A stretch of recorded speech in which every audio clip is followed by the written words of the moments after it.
estudarmos a história da paróquia, nós vamos perceber que a história que o Senhor vai fazendo com o seu povo, que o Senhor vai fazendo conosco, onde tantos padres doaram a vida, onde tantos leigos e leigas doaram a vida, onde tanta gente livremente se desgastou por amor a Jesus Cristo, por amor à sua igreja.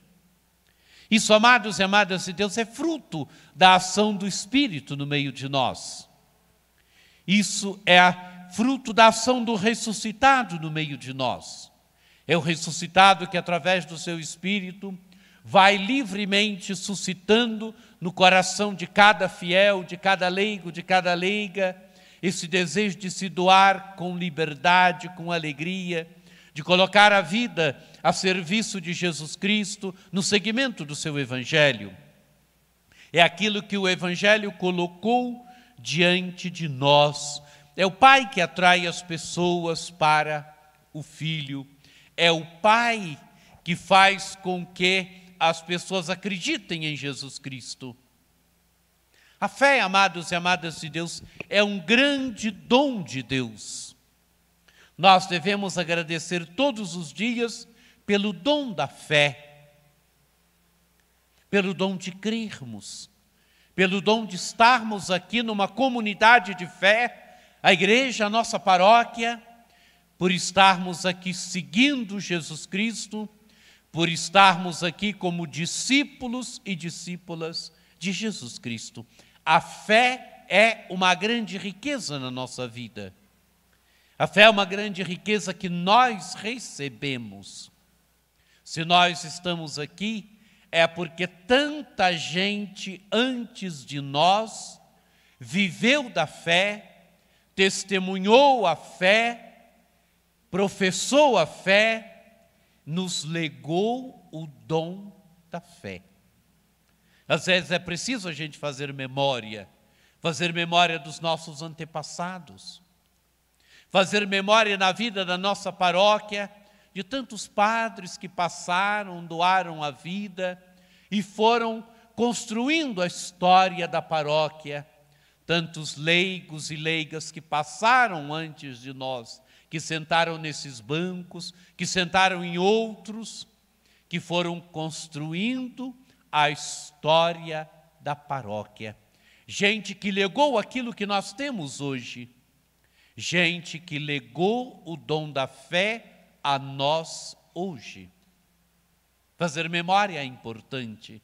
Fazer memória é sempre a percepção de que nós somos simples servos e que o Senhor vai fazendo a sua obra através da doação de padres generosos que desgastam a vida com amor, com leveza, com liberdade, e através de leigos e leigas que vão se doando também com alegria. É assim que o reino de Deus vai acontecendo. É o que nós ouvimos na primeira leitura. Na primeira leitura, nesse texto tirado do livro dos Atos dos Apóstolos, nós encontramos a figura aqui de Barnabé. A igreja de Jerusalém foi perseguida, então muita gente saiu de Jerusalém e muita gente foi para Antioquia. E lá em Antioquia, primeiro buscaram evangelizar os judeus, mas depois foram anunciar o evangelho aos gregos também, aqueles que não eram judeus. E eles acreditaram em Jesus Cristo. E tanta gente se converteu à fé, tanta gente aderiu a Jesus Cristo, tanta gente se colocou no seguimento de Jesus Cristo. E a notícia chega então à igreja de Jerusalém. E a igreja de Jerusalém manda um homem, um apóstolo para lá, um discípulo para lá, um grande discípulo de Jesus Cristo, Barnabé. E diz o texto, Barnabé é um homem bom, Barnabé é um homem cheio do Espírito Santo. Barnabé é um homem que sabe reconhecer o que Deus fez. Barnabé é um homem que sabe reconhecer o que Deus está fazendo. Aquilo que podia assustar num primeiro momento, os pagãos estão se convertendo, Os gregos estão se convertendo à fé. Barnabé vai, Barnabé percebe a ação de Deus. Barnabé percebe o que Deus está fazendo, percebe a beleza daquilo que Deus está fazendo. Porque é um homem bom. Mas não é só um homem bom, é um homem cheio do Espírito Santo. É um homem que se deixa mover pelo Espírito. E porque se deixa mover pelo Espírito, não vê as coisas só segundo a lei, não vê as coisas só de uma forma humana, não vê as coisas só segundo a lei diz isso. O cristianismo devia ser só para os judeus. É um homem que tem uma visão larga.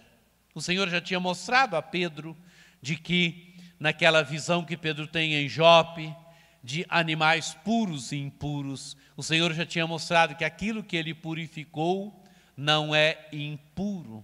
Mas Barnabé sabe perceber, sabe ler os sinais de Deus, e então sabe perceber que Deus está agindo. É o homem cheio do Espírito, é o homem que se deixa mover pelo Espírito. E Barnabé faz mais ainda. Barnabé vai até Tarso buscar um jovem que se chamava Saulo. Vai reintegrar Saulo. Barnabé reintegra Saulo na evangelização, Saulo na missão. Saulo tinha se convertido ao cristianismo e em Jerusalém, vai até Jerusalém depois de convertido e queriam matar Saulo. Os judeus estavam começando a tramar contra ele. E então o que os discípulos fazem naquele momento? Mandam Saulo de volta para Tarso. Saulo parece que ficou um pouco esquecido em Tarso. Mas agora entra em cena Barnabé.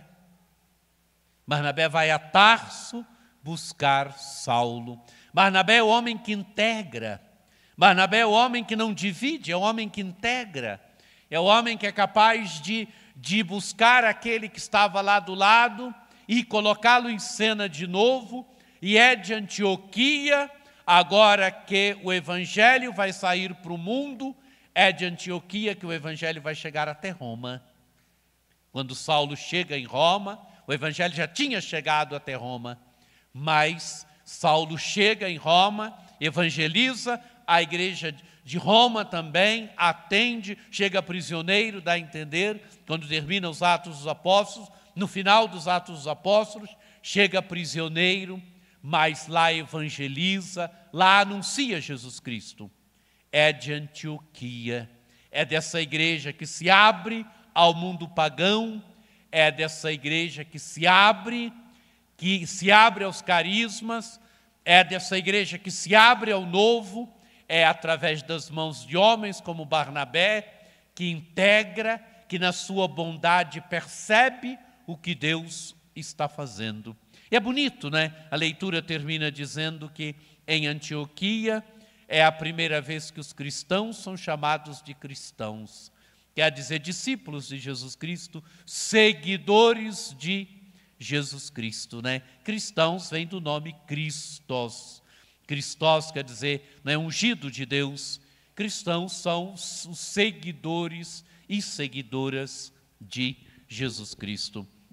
Amados e amadas de Deus, essa figura para nós, essa imagem de Barnabé, essa imagem da figura da igreja de Antioquia, tem muito a nos dizer hoje, para nós que estamos aqui celebrando 50 anos da nossa paróquia, onde estamos fazendo memória daquilo que o Senhor fez, daquilo que o Senhor está fazendo hoje. Mas estamos olhando para frente, a gente faz memória sempre olhando para frente, olhando aquilo que Deus fez, agradecendo aquilo que Deus fez, aquilo que Deus está fazendo, mas olhando para frente.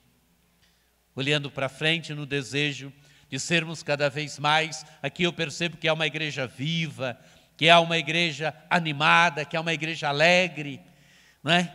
Olhando para frente, uma igreja que vive da beleza do Espírito de Deus, uma igreja que vive da beleza de Deus e que por isso evangeliza, por isso é missionária, Por isso, vai ao encontro das diversas realidades, testemunhando Jesus Cristo, anunciando Jesus Cristo.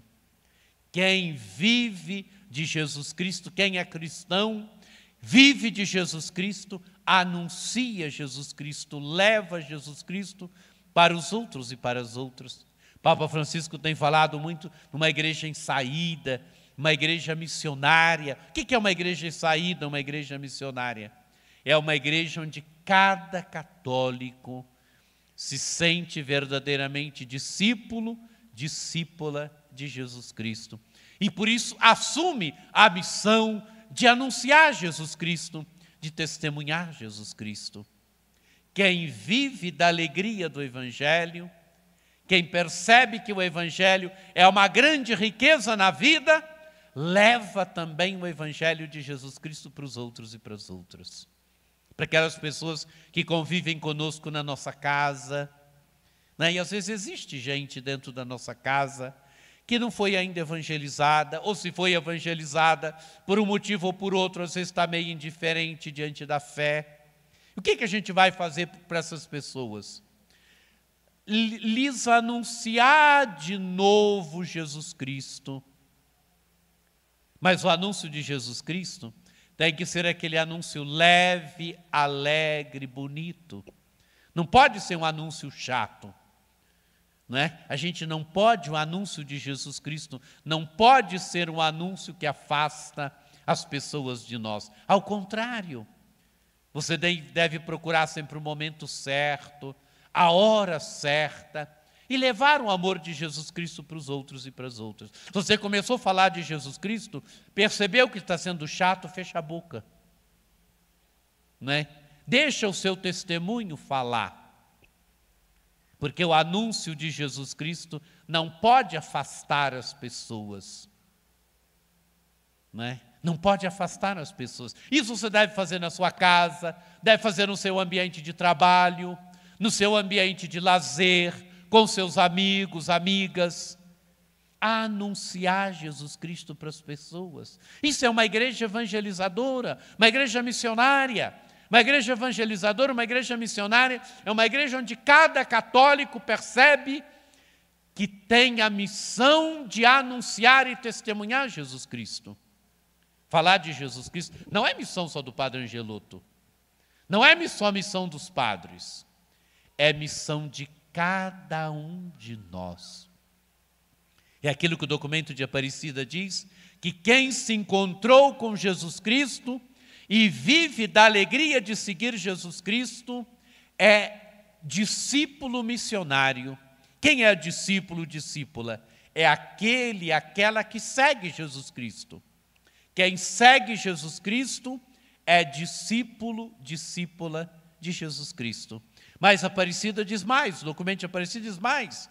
Diz que quem segue Jesus Cristo é discípulo missionário, quer dizer, leva o amor de Jesus Cristo para os outros e para as outras. Leva o amor de Jesus Cristo para as pessoas que estão perto de nós, para as pessoas que convivem conosco, para as pessoas que convivem conosco no nosso ambiente de trabalho, que convivem conosco na vida do dia a dia. Por que nós falamos de tudo para as pessoas, menos de Jesus Cristo? Percebem? Quem vive do amor de Jesus Cristo, leva o amor de Jesus Cristo para os outros e para as outras. Quem vive da alegria do Evangelho de Jesus Cristo, leva Jesus Cristo para os outros e para as outras. Então, amados e amadas de Deus, celebremos com alegria esses 50 anos. Agradeçamos a Deus tantos padres, tantos leigos e leigas que aqui doaram a vida. Tenhamos na memória a caminhada da nossa paróquia e agradeçamos. Agradeçamos olhando para frente, assumindo hoje, nós que vivemos da alegria do Evangelho hoje, assumamos a missão de sermos evangelizadores, evangelizadoras, de anunciarmos Jesus Cristo com beleza, de levar a riqueza da fé, Se a fé é uma grande riqueza para nós, de levarmos a riqueza da fé para tanta gente que já vive na indiferença da fé, para tanta gente que já foi se esquecendo de Jesus Cristo, para tanta gente que já sentou nesses nossos bancos e por um motivo ou outro se afastou da vida da comunidade. Que o Senhor ressuscitado, que é aquele que está presente no meio de nós, que é o grande dinamismo da nossa vida, que Ele continue sustentando a alegria da nossa paróquia, que Ele continue sustentando a alegria de cada fiel que aqui participa, a alegria de seguir Jesus Cristo. Que Ele sustente o ânimo do Padre Angeloto, como é que é seu nome? O Padre Maurílio, que doa a vida aqui com o Padre Angeloto, que Ele sustente cada vez mais com seu espírito a alegria do Evangelho na vida dessa paróquia, na vida de cada um, de cada uma. Amém.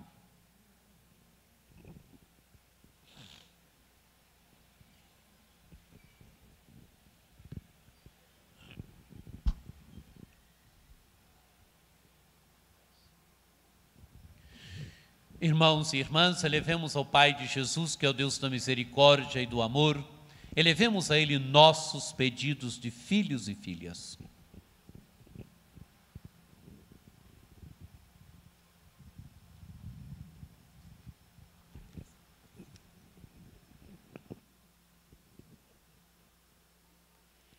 A cada prece respondamos: ajudai-nos, Senhor, a reconhecer e seguir vossa voz. Ajudai-nos, Senhor, a reconhecer e seguir a vossa voz. Pelo Papa, para que o Espírito Santo o ilumine a todo tempo em suas decisões apostólicas, rezemos. Ajudai-nos, Senhor, a reconhecer e seguir vossa voz. Pelos administradores do poder público, para que sejam criativos, ousados e justos em seu ofício e na fidelidade à missão de oferecer melhorias para a sociedade, rezemos. Ajudai-nos, Senhor, a reconhecer e seguir vossa voz. Pelos cristãos, para que sejam sempre atentos à voz do bom pastor e disponíveis para segui-la, rezemos. Ajudai-nos, Senhor, a reconhecer e seguir vossa voz. Por todos nós, para que, como ovelhas do rebanho do Senhor, consigamos dar ao mundo testemunho da missão de Jesus, rezemos. Ajudai-nos, Senhor, a reconhecer e seguir vossa voz. Por tantos leigos e leigas, por padres que doaram a vida nesses 50 anos da nossa paróquia e que já não se encontram mais no meio de nós, que o Senhor, na sua bondade, no seu amor, os recompense, lhes dê a recompensa dos justos, do evangelizador, do missionário. Rezemos ao Senhor. Ajudai-nos, Senhor, a reconhecer e seguir vossa voz. Pelo Padre Angeloto, pelo Padre Maurílio, que doam a vida aqui hoje, e por todos os leigos e leigas que desgastam a vida nas pastorais, nos movimentos, fazendo com que a evangelização e a missão possa acontecer